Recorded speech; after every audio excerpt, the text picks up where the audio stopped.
Hello everyone and welcome to the channel. Today we're gonna replace a GE control board for GE refrigerator, and that's the tools we will need to do the job. Only two 1/4-inch screwdriver and a long pliers.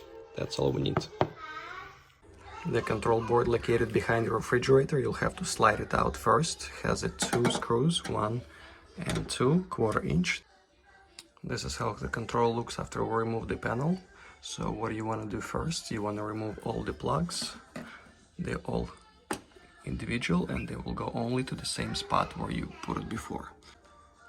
After removing all the plugs, we're going to remove the plastic connection pin that sits right in there in the corner. So we're going to remove it with these pliers, and that will allow us to move the board out.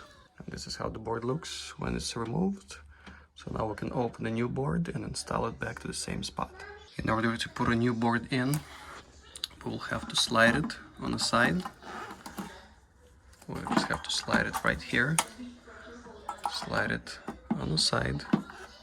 And then make sure that your little opening that's right there will match the hole.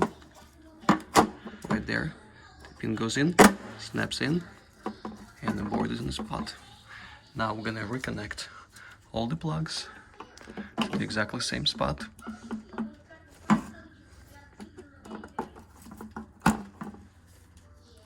Where they originally were.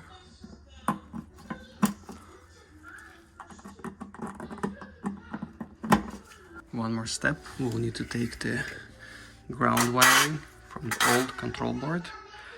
We'll take the ground wiring and reinstall it here. Ground wire will lower go on the bottom pin, and the upper to the upper portion pin. And that's pretty much how the new board will look like inside. All we need to do now to put our panel back and put our two screws back inside. And there you go, panel is back and we're good to go. Thank you for watching.